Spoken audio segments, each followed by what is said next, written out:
Hello student, good morning. तो ये unit चल रही है आपकी पी ब्लॉक की, और इसमें लास्ट ग्रुप पढ़ रहा है, ग्रुप 18 और इनर्ट गैसेस।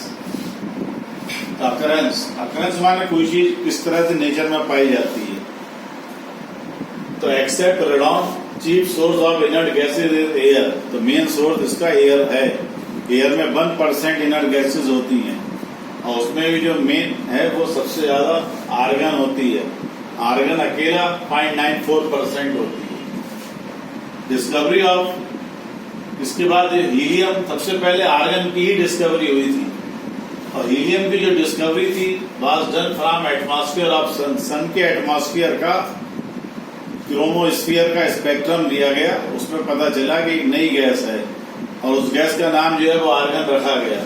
और जो आर्गन है ये from Latin word helios meaning sun. तो ये जो है हीलियम जो थी वो सन के एटमॉस्फेयर में भी होती है एक गैस, उसका नाम हीलियम रखा गया। और साइंटिस्ट रैमजे ने पता करा कि हीलियम जो है वो मिनरल्स में भी है, और रैमजे ने क्या किया, यूरेनियम मिनरल्स हैं ये दो मेन, क्लेवाइट एंड मोनेजाइट सैंड, ये यूरेनियम के मिनरल्स हैं। रैमजे ने इनको जब हीट किया तो इनको जो है वो हीलियम मिली। तो इस तरह से पूछा जाए कि हीलियम मिनरल्स में भी किसने पता किया, रैमजे ने। कौन से मिनरल्स में, यूरेनियम के मिनरल्स में होती है हीलियम, और उसमें भी ये दो नाम है, क्लेवाइट एंड मोनेजाइट सैंड। तो आर्गन सबसे पहली इनर्ट गैस थी, उसके बाद बाकी इनर्ट गैसेस की डिस्कवरी हुई, और रेडॉन जो है वो एयर में नहीं है। तो डिस्कवरी ऑफ रेडॉन ये जो है साइंटिस्ट डॉर्म ने की। इन्होंने देखा कि जब रेडियम का डिसइंटीग्रेशन होता है, रेडियम में से जब अल्फा पार्टिकल एलिमिनेट होता है तब ये रेडॉन बनता है। Properties of inert gases. तो number 1, ionization energy. Ionization energy आप जानते, कई बार पढ़ चुके, इलेक्ट्रॉन निकालने के लिए एनर्जी की जरूरत पड़ती है। इनके कॉन्फ़िगरेशन स्टेबल है, जब तक बहुत बार पढ़ चुके हैं, तो इसलिए उनकी इलेक्ट्रॉन लॉस करने की टेंडेंसी नहीं है। फिर भी हम चाहते हैं इलेक्ट्रॉन लॉस हो तो हमको बहुत एनर्जी सप्लाई करना पड़ती है। तो इसलिए इनके जो आयनाइजेशन पोटेंशियल है वो हाईएस्ट होते हैं।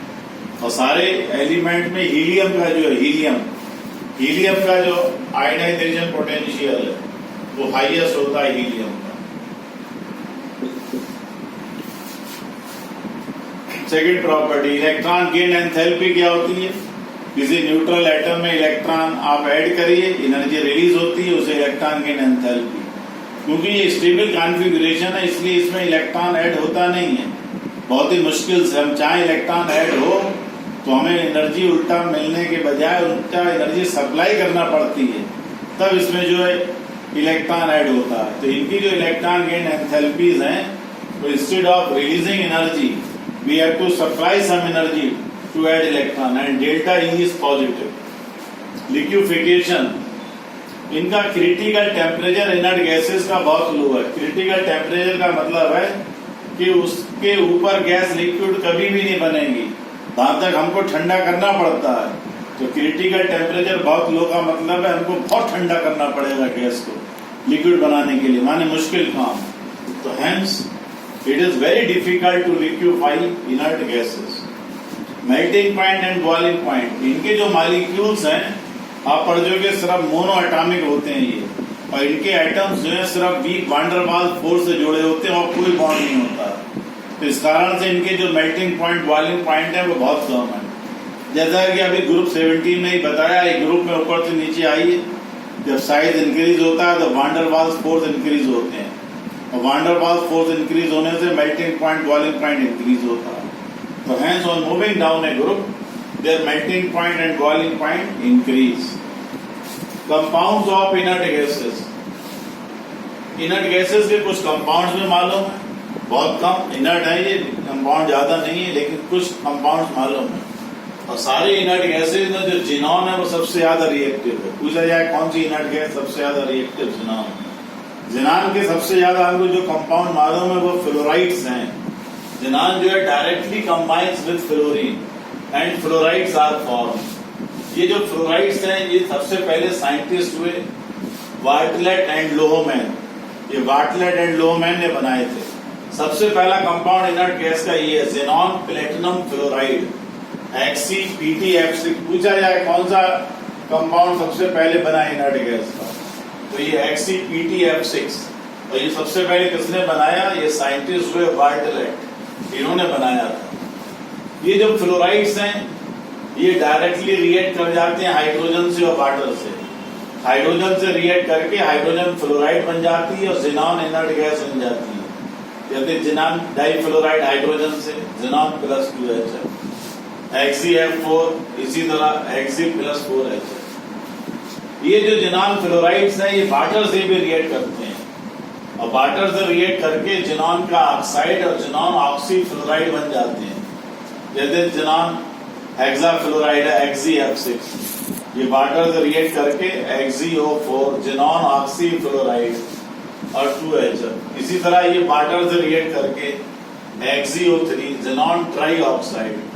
तो ये जिनॉन जो फ्लोराइड्स हैं ये रिएक्टिव हैं, हाइड्रोजन से रिएक्ट कर जाते हैं और वाटर से रिएक्ट करके ऑक्सी फ्लोराइड बनते हैं और ऑक्साइड्स बनते हैं। यूजेज ऑफ इनर्ट गैस, तो इसमें सबसे पहले यूजेज ऑफ हीलियम। हीलियम जो है वो इट इज नॉन इनफ्लेमेबल, माने इसमें आग नहीं लगती है, जैसे हाइड्रोजन उसमें आग लग जाती है, लेकिन हीलियम में आग नहीं लगती और हल्की भी है। तो ये जो है इसलिए use in filling balloons for meteorological observations. कई बार आप देखते होंगे एयर में बैलून होते हैं मीटरोलॉजिकल ऑब्जर्वेशन के लिए कि बैलून किधर जा रहा है, कितना एयर का प्रेशर है, क्या है, विंड किधर से किधर जाएगी, उसे कहते हैं मीटरोलॉजिकल सर्वे। तो उसमें हाइड्रोजन के कंपैरिजन में हीलियम भरी जाती है, हालांकि हाइड्रोजन ज्यादा हल्की है, लेकिन हाइड्रोजन में आग लग सकती है, वो फ्लेमेबल गैस है, और हीलियम जो है वो नॉन फ्लेमेबल। इसलिए सेकेंड यूज आपको हम सोल्यूशन के लेसन में ही बता चुके, जो डीप सी डाइवर्स होते हैं, गहरे गोताखोर समुद्र में, वो ऑक्सीजन को डायलेट करने के लिए एयर नहीं ले जाते हैं, ऑक्सीजन और नाइट्रोजन के कंपैरिजन में वो ऑक्सीजन और हीलियम का मिक्सचर ले जाते हैं in place of nitrogen.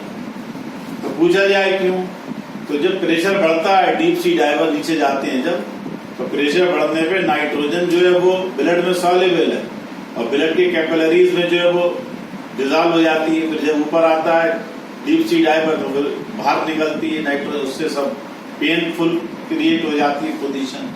Helium जो है वो सॉल्युबल नहीं है, helium is not soluble in blood even under high pressure, इसलिए हीलियम जो है प्रेफर की जाती है नाइट्रोजन के कंपैरिजन में। यूजेज ऑफ नियॉन, नियॉन में एक कैरेक्टर है, नियॉन को जब ये फ्लोरोसेंट ट्यूब वगैरह में भरा जाए तो उसमें से रेड ग्लो निकलती है, तो इसका यूज है, neon is use in discharge tube and fluorescent bulb for advertisement display purpose. जो एडवर्टाइजमेंट के डिस्प्ले लगाए जाते हैं बड़े बड़े रंगीन, उनमें जो गैस भरी होती है वो नियॉन होती है। यूजेज ऑफ आर्गन, आर्गन का एक यूज है, argon is use in filling in the electric bulb. Bulb में जो आपका फिलामेंट लगा होता है वो टंगस्टन का होता है, जब टेम्परेचर बढ़ता है तो टंगस्टन जो है उसकी वेपर बन जाती है, तो ये आपकी जो आर्गन है उसके टंगस्टन के फिलामेंट को वेपर में बनने से रोकता है। तो एक यूज इसका ये, argon use for filling in the electric bulb because it prevents tungsten filament to change into vapours at high temperature. और दूसरा यूज है ये मेटलर्जी में, मेटलर्जी का आपकी यूनिट इस समय डिलीट कर दी गई है, ये क्रॉस प्रोसेस होता है, उसमें टिटेनियम को प्योर करने में आर्गन यूज करा जाता है। पूछा जाए क्या क्रॉस प्रोसेस में कौन सी गैस आर्गन यूज होती है। रेडॉन जो है रेडियो एक्टिव होने के कारण use for treatment of cancer. तो इस तरह से जो आपकी पी ब्लॉक की यूनिट जो है वो कंप्लीट हुई। अब इसके आगे जो और नेक्स्ट यूनिट आपकी होगी पी ब्लॉक, को आपको बहुत डिटेल में हमने 14 वीडियोज में पढ़ाया है, आप भी पढ़िएगा, याद करिए। होके ऑल द बेस्ट।